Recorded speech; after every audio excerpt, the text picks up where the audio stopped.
des petites improvisations courtes, et à chaque fois que l'un de nous tapera dans les mains, l'autre s'immobilisera. Je vous demanderai un mot qui n'a rien à voir avec la position du comédien, et on fera une improvisation très courte à base de ces mots que vous allez nous donner. Vous allez voir, quand je l'explique, c'est compliqué, mais quand on le voit, c'est très simple. D'accord? Donc, vas-y, bouge dans l'espace, mon garçon. Vous êtes prêts? Voilà, attention. Voilà, on va s'arrêter sur cette position-là. Je vais vous demander un mot qui n'a rien à voir avec cette position-là. Allez-y. Carabistouille. Carabistouille. En effet, ça n'a rien à voir avec cette position, ni avec aucune autre d'ailleurs. Voilà, et je vais essayer de... voilà, c'est... Alors, là, vous le voyez, c'est là qu'on voit... Fais vite, Antonia, s'il te plaît. Voilà. Ah, tu l'as retrouvé! Je l'avais pas vu! Je l'avais pas vu! C'est le petit sac à rapistouille! Il est tombé, il est mort! C'est ça, c'est qu'il sac. est très mort. Regarde, je lui pince l'œil et il ne réagit pas. Ils sont pas bons! Tu comprends? Oh, il y a des bêtes! Donc c'est elle, maintenant je me disais, maintenant je peux faire ce que je veux, enfin! Et je vous demande juste un mot. Jésus! Jésus. Ça n'a vraiment aucun rapport avec... Non, bah non, on va y aller directement. Marie-Christine. Marie-Christine, c'est moi. Arrête de lire ce bouquin, c'est pas moi qui l'ai écrit.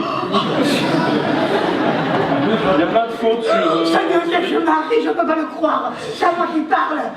Oh mon Dieu. J'ai fait un S, c'est pas marqué dedans. Oh mon Dieu, s'il te plaît.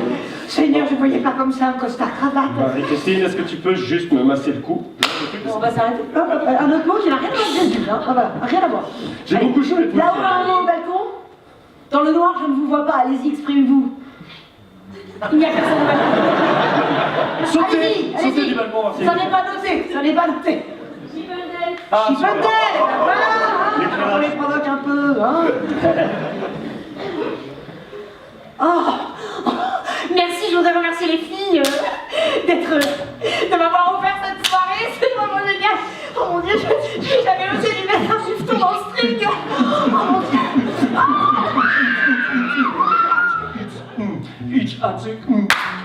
Pourquoi tu claques? J'avais pas fini. Je sais où ça peut aller, hein, j'arrête pas. Je me sens plus libre. Alors un mot. Pingouin. N'allez pas. Pingouin. Pingouin. C'est un peu la même, je pense. Bon, bah, il va peut-être éclore bientôt, hein, parce que moi j'en peux plus. Hein. J'aimerais bien rentrer à Lyon, c'est possible. Professeur, et peut-être qu'il va éclore demain, je ne sais pas. Je ne sais pas. Il faut être patient. Oh mon Dieu. Mais qu'est-ce qu'il est mignon. Oh, mais qu'est-ce qu'il est mignon. Un autre mot. Allez, un dernier mot. Socrate. Cookie. Socrate, Cookie. Vous êtes sympa. Hein. Socrate. Lorsqu'il était dans la caverne, Platon a observé les ombres sur la caverne. Oui, je me souviens, oui. Professeur, c'est nécessaire que je reste avec ces deux livres coincés entre mes cuisses. Je suis désolée de vous déranger aux toilettes, mais j'avais envie de partager avec vous ce moment intense. Moi, tout à l'heure, dans le colloque, je me suis dit... de toute façon, vous savez... Non, je réfléchis, non, ça... mais les bases de hommes sont aussi une partie de la vie intense. Et c'est pas parce qu'on a une psyché qu'on est incapable de se rendre compte de la réalité du monde. Voilà, hein, voilà. Alors, merci beaucoup.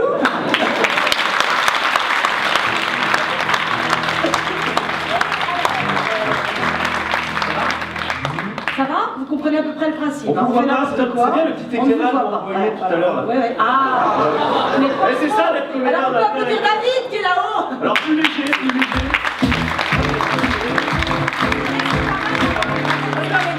Juste un petit fond, voilà, comme ça on vous voit. Il y a vraiment des gens. Voilà. Alors, c'était pas une bande son.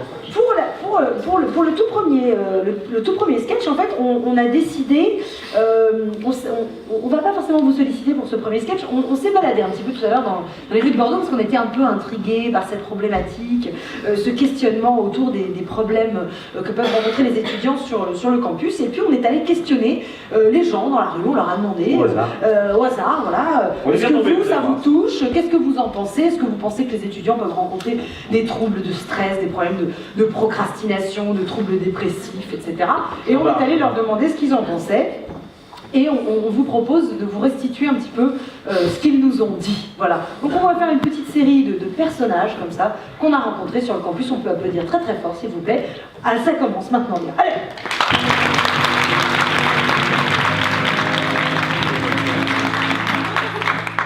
Oui, les étudiants? Ah bah vous tombez bien, c'est un petit peu ma spécialité.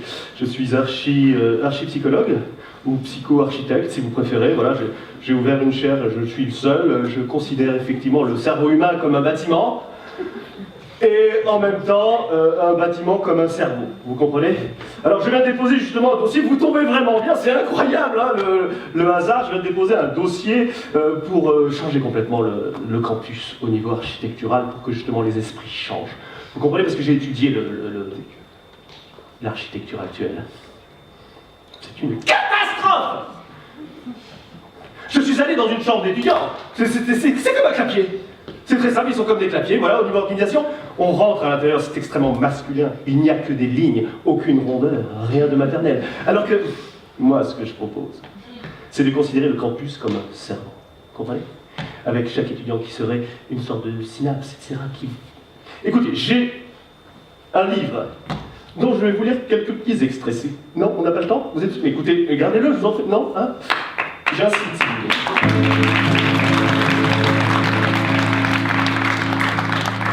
Pardon?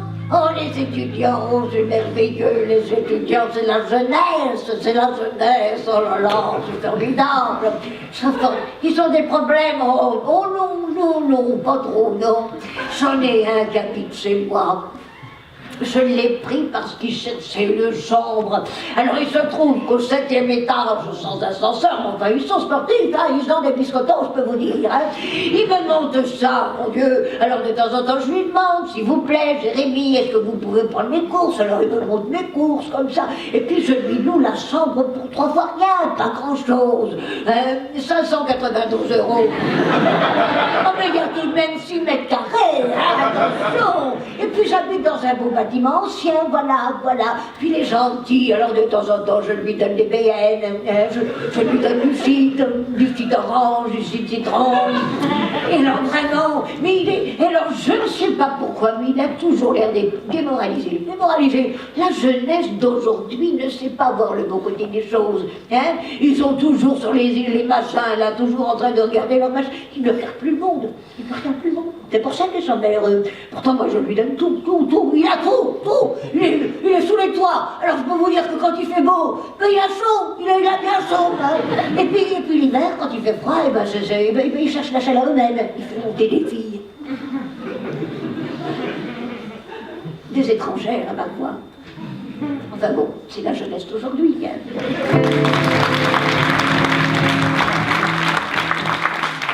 Non, mais les étudiants, j'ai beaucoup étudié tout ça, les étudiants. Il y a un gros problème, j'ai entendu effectivement ce que disait la dame. Là. Ils ont des problèmes, ils dépriment et tout. Mais moi, j'ai une solution. L'expression, je suis un artiste, vous comprenez? Je voudrais faire une grande performance où tous les étudiants, ils sortiraient tous, ils courraient nus comme ça pour s'exprimer, juste pour sortir ce qui à l'intérieur déprime. Vous comprenez? La pression à l'intérieur. Il faut qu'il y ait une dépression qui sorte, vous comprenez? Vous comprenez pas? On va le faire là, je le sens bien. Levez-vous tous ensemble, vous fermez les yeux et tout le monde se met tout nu. Allez-y. Vous êtes des étudiants? Rendez-vous à la fac, je viens. Pardon? Ah non, j'ai pas du tout le temps de répondre à votre truc là. Hein. Non, parce que là je suis étudiante en lettres et puis des problèmes? Non, bah, ça va. C'est juste que là, je suis désolée, je suis hyper fatiguée parce que j'ai dû bosser un TD jusqu'à 3h du mat. Et puis comme en plus de ça, le matin, je suis je commence au McDo pour faire les breakfasts. Et puis là, il faut que je m'occupe d'une vieille pour gagner un petit peu de sous. Puis le soir, je m'occupe d'un enfant, je vais le chercher à l'école, je fais du soutien scolaire. Et en plus de ça, je fais l'intérimaire. Enfin, j'ai des inventaires, j'ai des gâteaux. J'ai pas vu les parents depuis 3 semaines. Mais ça va.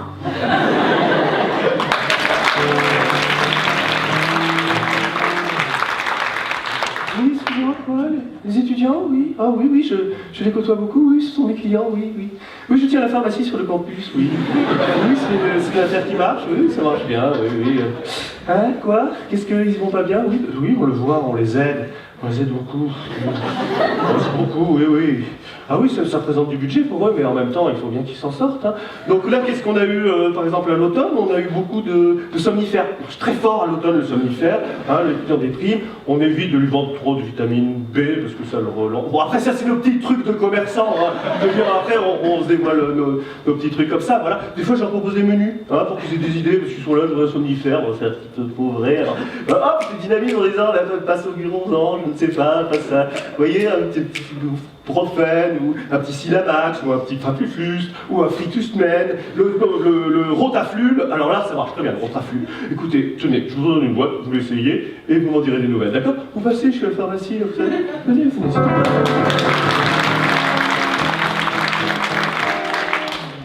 Les étudiants? Ouais, franchement, franchement, les étudiants, moi je veux dire, hein, franchement, déjà c'est tous des mecs de gauche, en général. Donc moi je suis hyper méfiant, moi je suis pour armer les profs en fait. Parce que franchement, si les profs ils seraient armés, on n'aurait pas de merde. Hein. Parce que là ils sont là, tranquilles. Je peux vous dire un truc, les étudiants c'est les parasites du système. Parasites du système. Ils ont tout, les APL, les machins, le transport gratuit, tout gratuit, tout gratuit. Parfois même, moi je les vois, hein, ils sont au resto du cœur, ils viennent chercher à bouffer, gratos. Alors que c'est bien connu, les parents gagnent du fric de dingue et tout. Alors nous on est là, on les voit penser quoi. Moi je vous dire franchement, pour moi, déjà rien que le fait de faire des études, c'est chelou quoi. Les mecs ils se posent pas de questions, tout ça. Moi je veux dire, travail manuel, tu crois que les Chinois ils se posent des questions? Les Chinois ils se posent pas de questions, hein. Alors moi je vais te dire, hein, j'ai un pharmace à l'arrière de la caisse. Moi je passais dans le campus, je vais tous les désinguer. Et putain d'étudiants de mes couilles.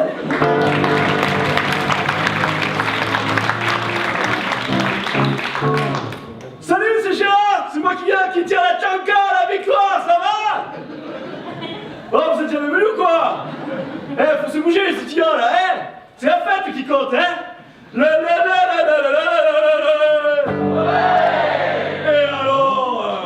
alors quoi? Nous les étudiants, bien sûr qu'on les voit, bien sûr qu'on les distrait, les étudiants et les étudiantes aussi.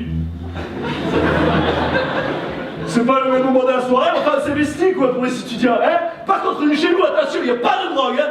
Pas de drogue, hein. Le premier qu'on va avec de la drogue, GG, tu es derrière, hein. Non, pas maintenant, pas maintenant. C'est bon, je n'ai pas vu, ok? Pas de drogue. Par contre, on est à 3 litres par soirée, par client. C'est bon ça? Ça c'est une affaire, hein? Allez étudier.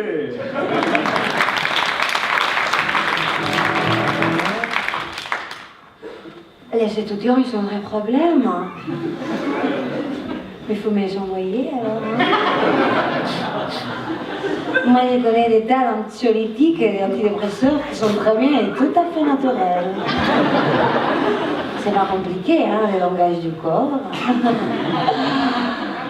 Tu me les envoies, hein.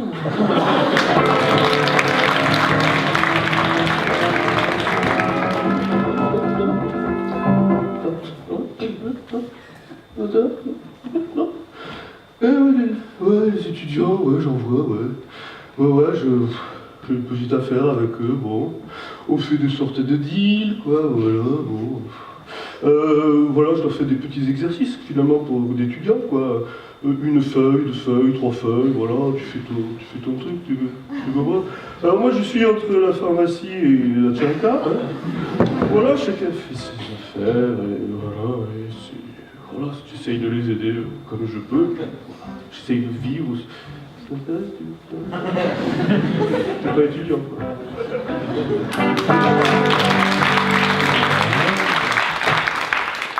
Pardon? Les problèmes des étudiants. Alors, excusez-moi, mais je me permets, mon mari est militaire. Alors, je trouve ça toujours très agaçant ces problèmes d'étudiants. Alors, vous savez, de toute façon, j'ai envie de vous dire, d'une manière générale, les problèmes psychiques. Hein, voilà, on parle beaucoup de ça ces derniers temps, mais mai 68 a fait des ravages énormes. On se branle beaucoup la nouille, si vous me permettez. J'ai l'impression qu'on tourne autour du pot, on s'écoute le nombril, alors on y va, les émissions de télévision, tout le monde appelle pour raconter ses petits problèmes. Non, je vais vous dire une chose. Déjà, je trouve que, alors, les étudiants, c'est très bien, mais enfin bon, voilà, qu'on fasse des études supérieures, qu'on soit à Centrale ou dans des écoles supérieures type Polytechnique, tout ça, je veux bien comprendre que ça a un intérêt pour la nation. C'est avant tout ça l'important, c'est la nation. Mais moi, quand je vois ces étudiants qui arrivent comme ça par horde sauvage, qui font des études totalement stériles, des trucs de sociologie, je ne sais pas comment dire, on est bien d'accord. Médecine, oui, je veux bien, médecine. Mais même la psychiatrie en médecine, est-ce que c'est vraiment de la médecine? Franchement, hein?